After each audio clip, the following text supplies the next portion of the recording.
এবং ধর্ষককারীদের নিয়ে যে আলোচনা করছি এর থেকে লজ্জাজনক বিষয় মনে হয় আমাদের কাছে অন্য কিছু হতে পারে না।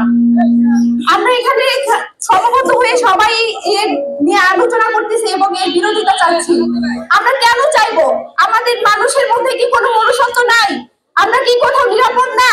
আমাদের কি কোনো নিজস্ব স্বাধীনতা নেই? আমরা কি মাঠে ঘাটে রাস্তাঘাটে স্কুলে চলাফেরা করতে পারবো না? এইখানে আসিয়াকে নিয়ে আমরা সবাই হচ্ছে একটু সমবেত হয়েছি। কেন আমরা হব? কেন আমরা কি এতটাই হচ্ছে নিচে পড়ে গেছি যে আমরা এই রাস্তায় দাঁড়িয়ে হচ্ছে আমরা এই সবার সমাবেশে আমরা দাঁড়িয়ে ধর্ষকের বিরুদ্ধে আমরা এখানে কথা বলবো। এর থেকে লজ্জাজনক বিষয় মনে হয় আমাদের কাছে আর হয় না। আজকে আসিয়াকে ধর্ষণ করেছে তার হচ্ছে দুলাভাই আর তার হচ্ছে বোনের হচ্ছে শ্বশুর। কেন? আমরা কি আজকাল বাবার কাছেও কি আমরা আজকাল মানুষ না? আমরা কি এখানে কি আমার আর কিছু বলার নাই, বলার ভাষা নাই। কারণ এই ধর্ষক এবং ধর্ষণকারী এর থেকে নিকৃষ্টতম ব্যক্তি মনে হয় আমাদের এখানে আর হয় না, আমাদের জাতিতে আর হয় না। তো আমি খুবই লজ্জিত,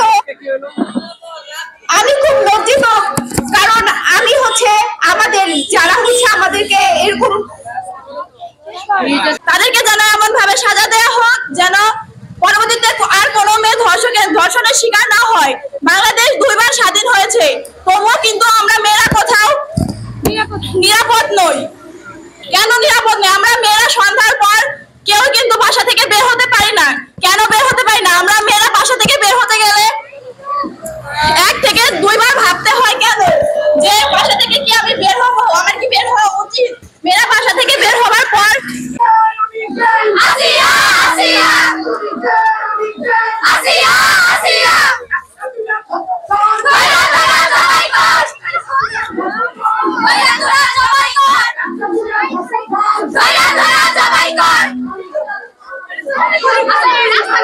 আয়োজন করা হয়েছে। বসন্তপুর ইউনিয়ন ছাত্রদলকে রাজবাড়ী সদর উপজেলা ছাত্রদল এবং রাজবাড়ী জেলা ছাত্রদলের পক্ষ থেকে আমি আন্তরিকভাবে ধন্যবাদ জানাই। আমাদেরকে প্রত্যেকটি সামাজিক অপরাধের বিরুদ্ধে ঐক্যবদ্ধভাবে প্রতিরোধ গড়ে তুলতে হবে। ধর্ষণ সহ ইফটিজিং সহ যে সমস্ত সামাজিক অপরাধ আমাদের সমাজে হয়ে থাকে, আমরা ছাত্রছাত্রীরা এবং আমাদের ছাত্রদলের ভাইয়েরা ঐক্যবদ্ধভাবে এই সমস্ত অন্যায়ের বিরুদ্ধে ঐক্যবদ্ধভাবে মোকাবেলা করব, এই বলে আমি আমার বক্তব্য শেষ করছি। করবেন বসন্তপুর ইউনিয়ন ছাত্রদল সবসময় আপনাদের পাশে আছে এবং আমার লিডার অ্যাডভোকেট আসলাম মিয়া আপনাদের সাথে থাকবে।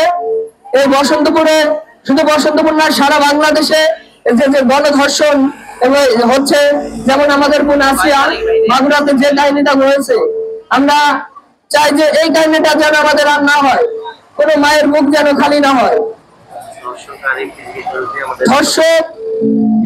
ছোটবেলায় গল্প শুনেছি যে হারিম ছাড়া নাও আর মানে অভিভাবক ছাড়া দেশ। আমাদের দেশটা ঠিক হারিম ছাড়া নৌকা যেমন চলে ঠিক সেরকম চলতেছে এবং অভিভাবক সৈন্য যেভাবে দেশ সেভাবে চলতেছে।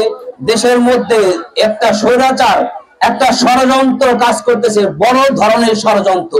যেই ষড়যন্ত্র আমাদের বাংলাদেশটাকে শেষ করে দেওয়ার ষড়যন্ত্র, যেই ষড়যন্ত্র বাংলাদেশের এই 2 বার স্বাধীন দেশের স্বাধীনতার ষড়যন্ত্র, যেই ষড়যন্ত্র চলছে এদেশের মানুষের মুখের ভাত কেড়ে নেওয়ার ষড়যন্ত্র, যেই ষড়যন্ত্র চলছে এদেশের শিক্ষা খাতকে ধ্বংস করার ষড়যন্ত্র।